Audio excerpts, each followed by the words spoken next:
Hello, everybody. How are you today? This is Nicole, and you have reached my podcast, The Cure for Chronic Pain. Welcome to it. Happy to be here with you guys today. So much I want to say today comes from a very personal place. I interviewed Kat Jemison this week. Now, our pod isn't going to air for a few weeks, but Kat is an admin in our Journal Speak, well, it was called our Journal Speak community. Now it's called Nicole Sachs Support Circle. And it's such an incredible place of healing, and it is such an incredible place of support.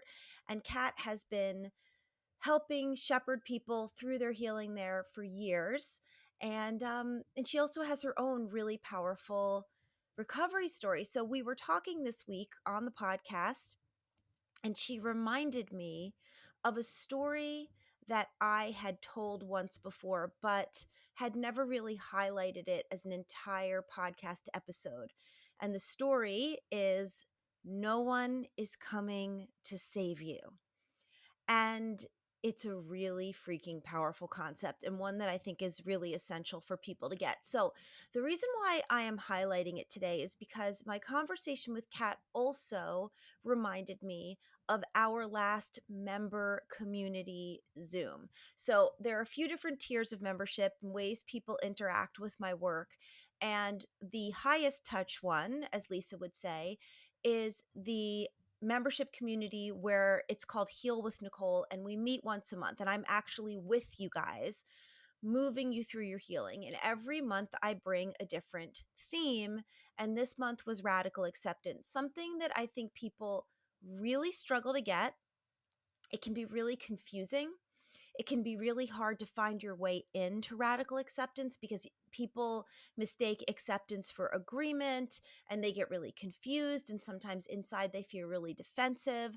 Like, I can't accept my situation, whether it be my pain or my relationship with my partner or my work situation or my memories of childhood abuse. Like, I can't accept that.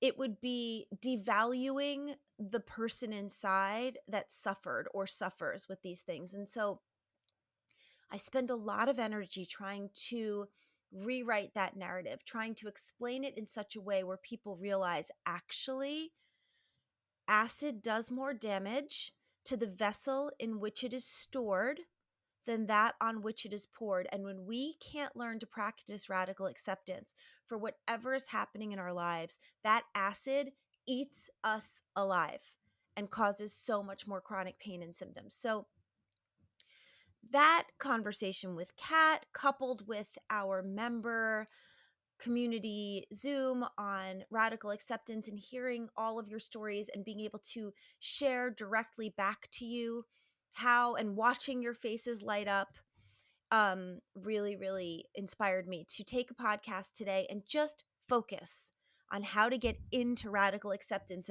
And also, if you'll recall, on the podcast episode right before the book launch, where Lisa and I had planned to talk about radical acceptance, and then I really had a very emotional event that we decided to just continue to capture on the podcast. This has been an idea for a long time that we need to have more episodes about this. So all that to say, today I'm going to tell you the story of No One is Coming to Save You, and hopefully it will inspire your own entry point into your own radical acceptance, because it is incredibly powerful. Okay, so before I start, I just want to say a few things, because what I have understood lately from you, all I do is listen to you. All I do is read your emails and your DMs and hear what you say on our different communities, is that you need more support. You have so many questions. Here are the ways to get your questions answered. Straight up, I'm just going to list them off. For a very small investment, you can read my book. It answers all your questions. It just simply does. That's what I did. I took 20 years of best practices and put it in the book. I know it's like an annoying answer when you're like, what's this, and this? And I'm like, read the book. I will read it to you on Audible. I will, give you all the information if you are a reader. Order it on Amazon, on Barnes & Noble. Your local independent bookstore will order it for you and have it for you, whatever it is. The book is called Mind Your Body. It is literally the answers. But if you really need more support, and there's so many people who do, who are like, yes, I read the book, but I want to be in it with people. If you want to be in it with me personally, join Heal with Nicole. If you want to be in it and get all this original content, like this video that I'm making right now, alongside weekly texts from me and all sorts of other support, join the Break Awake membership. And then if you just want the community, if you want Kat, if you want other people who are answering your questions, our admins, it's an amazing, vibrant community, join the Nicole Sachs support circle. But anyway, go to my website, NicoleSachs.com, and click on the membership tab, and you will find a way to be with us. If you're not yet ready to be in community, then you can take the Freedom from Chronic Pain course, Freedom from an Anxious Life. I'm literally telling you guys this because I can't just sit here and receive hundreds and hundreds of emails a week begging for help without just coming on here. It sounds like a hard sell, but what I'm saying is there is help. Obviously, I can't sit personally, individually with each person and help, but we are doing our very best to offer so many ways. The Freedom from Chronic Pain course, it's self-directed. You don't have to show up for anything. It is at your own pace. Just go to the website and click on the Heal Yourself tab. All the education is there, all the retreat recordings. If you have specific questions on boundaries or perfectionism or people pleasing, or there's just so much there. Go to the website, NicoleSachs.com. We created it as a hub. We created it as a place where people could come together and get everything they need. So do that, because that is where everything happens. This podcast is just a little taste of what is happening there every single day in a really epic way. Okay. So, oh, and the last thing I'll say, Omega accommodations are filling up. If you actually want the ultimate experience of being with Lisa and me, we are almost done with all the planning. It is the last week of June, June 22nd through the 27th. Come to the Omega Institute in Rhinebeck, New York. We've got people all over the world coming. People from Australia are flying in, the UK, all over Europe, Canada. And of course, all over the US, really, really a powerful experience. So come be with us at Omega. You just go to my website, NicoleSachs.com, and click on the retreats tab, or go to eomega.org and type in my name. The reason all of this matters is because we are a world, we are a globe living in so much chronic pain. The symptoms, the issues that we hear about every day are astonishing. And it is not necessary to live this way. It just simply is not. You do not have to be living in chronic fatigue, living in constant flares of your autoimmune diseases, living in migraines and fibromyalgia and irritable bowel and back, neck, shoulder, knee, hip pain, pelvic pain, IC. You do not need to live that way. You do not need to be trapped in a jail of your own making, even though you have no idea how you made it. It's not your fault. The pain is not in your head. You are not hypersensitive. You are not anything. You're not hysterical. The brain science behind chronic pain will set you free and give you the tools to heal yourself. So please, even if it's just having a quiet contemplative moment today after you listen to this and saying, maybe this could apply to me, have that moment. Your life is worth it. Radical acceptance is something that I think I had a sense of for years, but really put into action probably about 5 years ago in my life. And it's changed my life more profoundly, I'd say, than almost anything else. But I want to talk about the concept of no one is coming to save you today, because it's just a huge ingredient in radical acceptance. Radical acceptance is a bigger topic that we get into left, right, and center, like I said, in our communities when we have time to sit together and hear from you. But I want to give you a taste of what it feels like to understand the way in. And a lot of times the way into radical acceptance feels a lot like, quote, giving up. Now, once again, that can be a really incendiary phrase because people don't want to think they're giving up. Giving up feels like resignation. Giving up feels like my life is not going to improve. And that is why I love the quote by Danielle Laporte. Here is the sacred paradox. Transformation begins with the radical acceptance of what is. Begins. If you want to transform, the first thing you have to do is shake shit up. You cannot continue to do the same thing. If you keep doing what you're doing, you'll keep getting what you're getting. And when we decide this isn't okay and oh my God, and I have to change and I'm in a panic and if things aren't different, I'm not going to be okay. All that does is send a message of urgency and fear to your nervous system, keeping you in fight or flight. Radical acceptance, on the other hand, is all right, you got me. However this goes, it's okay for me. I'm going to do the work. I'm going to keep marinating the material. I'm going to avail myself of community and know that I'm not alone. I'm going to sink into this work like a warm bath and I'm going to see what happens. It's a space of curiosity. It's a space of, I don't know, but I don't know in the best way, because when you don't know, when you're not sure, you just have to fight against something or, live in that panic and urgency because that's what you've always done. If you're like, I don't know, that's the place of possibility, because if you don't know, that means there could be something that you have to learn. So I'm going to tell you a little story about No One Is Coming to Save You, because I also think that we all harbor a really quiet, private wish, dream, hope, prayer that something or someone is coming to save us, whether that be some form of God or energy or the universe or another person, somebody with money, somebody with a medical degree or an advanced degree that you think has an answer because you don't have the answer, a pill, an injection, a procedure, the next thing, the next thing, the next thing, a discovery, an innovation. It's not going to be the final answer. I'm not saying there is no pill, that there is no innovation. I'm not saying I don't celebrate every breakthrough in Western medicine. I celebrate. But for people in chronic pain, for the people who write to me day after day, month after month, year after year suffering, it's not going to come in the form of a miracle pill. It's not going to come in the form of one more doctor. It's just not. This is my experience. The real expert is you.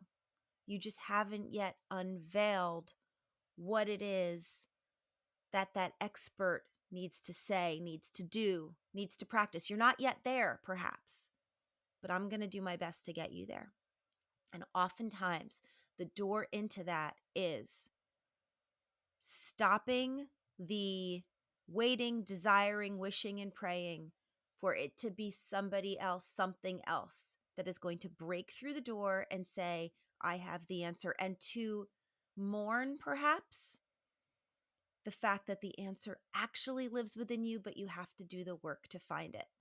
So when I got sober from alcohol, which was just over 10 years ago, I decided to go about a year into my sobriety to a program that was designed to break us free from our inner shackles. It was one of these places where you go and you live for a week and you do some really intense emotional work.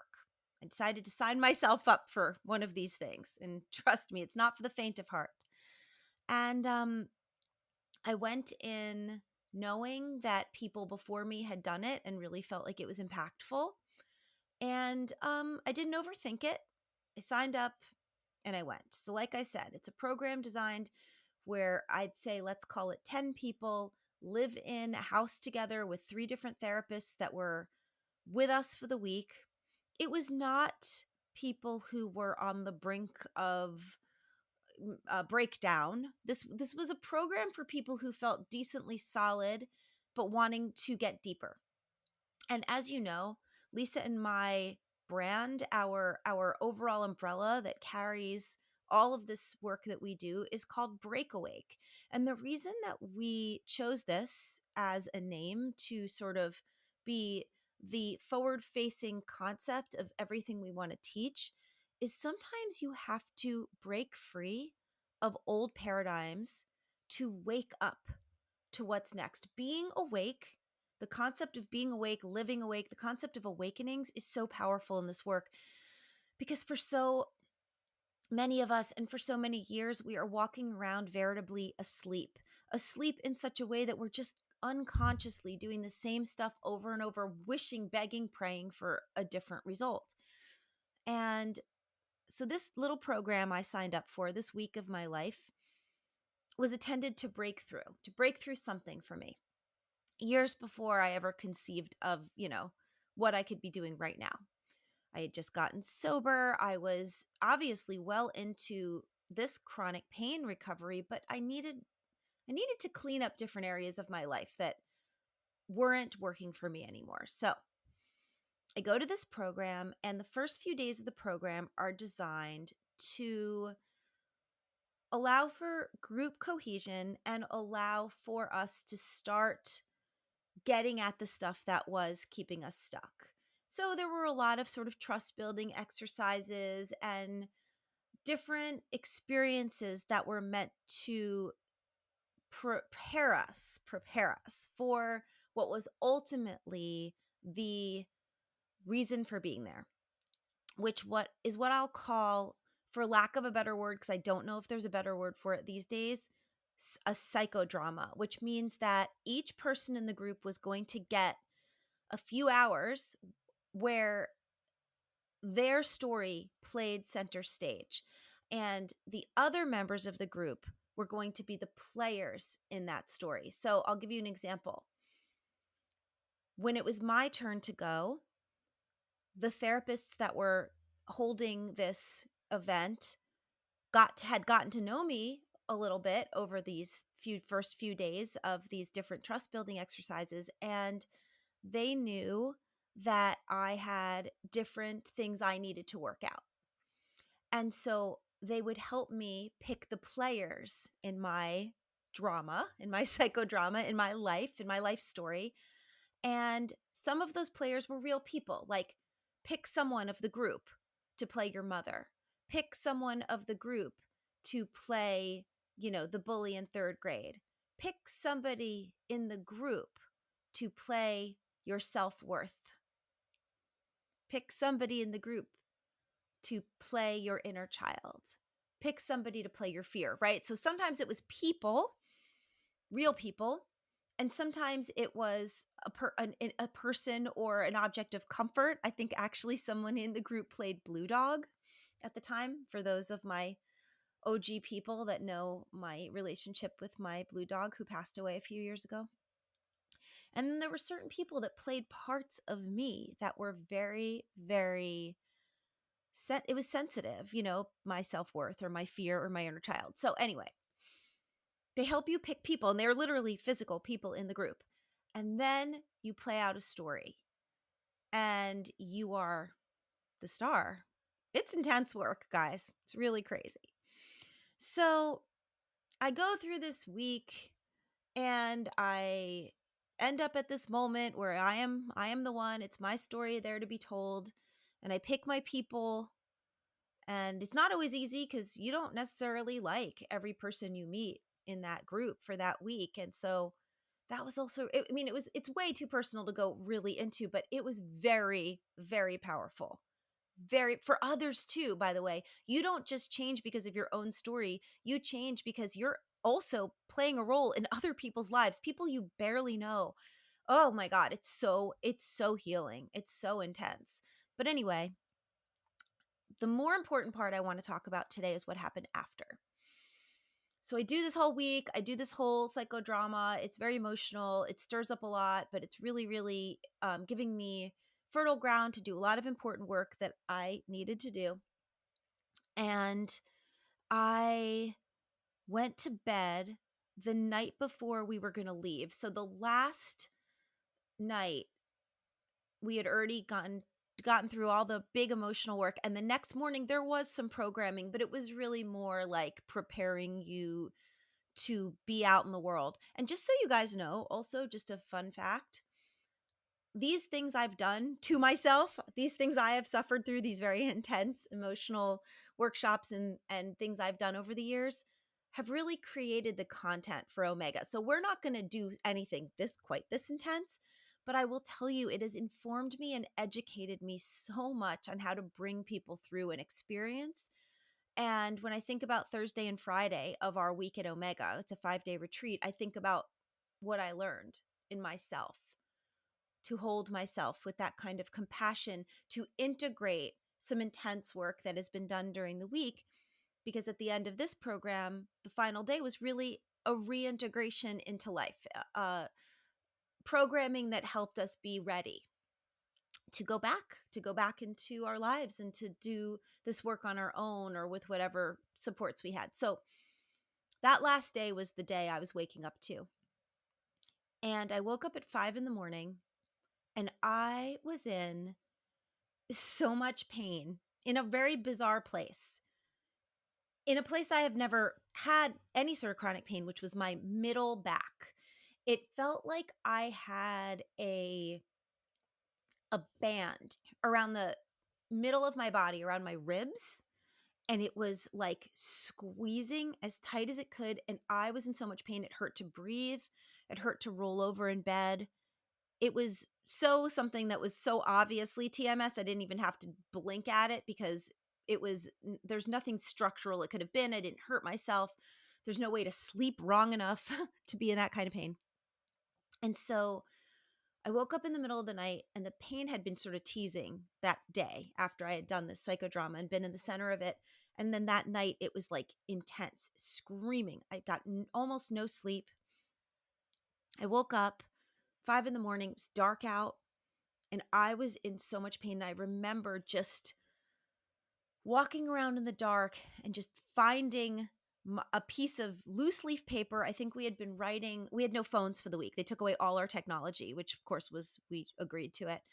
And so all I had was paper and pens that I was writing with. And I had a clipboard and this piece of loose leaf paper, and I had a pen, and I was so fucking angry. I was so angry that I'd do this right now. I had suffered through this week. I, obviously was no longer using any sort of alcohol to feel any like fake relief, just like a numbing. So I was like super present, and very, very raw. And I was in so much pain and I was just enraged. I was just enraged, like full of self-pity, full of like, why me? Like this is not fair, whatever the hell that means. And I started writing on this piece of loose leaf paper. My eyes were straining because I didn't feel like turning the light all the way up. And I'm just writing like pissed off, angry things about, F this and F that. And I can't believe this. And, screw everyone. And, I mean, it was just the angriest rant. And it went a bit on and on. And this is the thing about your journal speak, guys. I had no plan for where this was going. I didn't say I want to arrive at a revelation. Honestly, I was just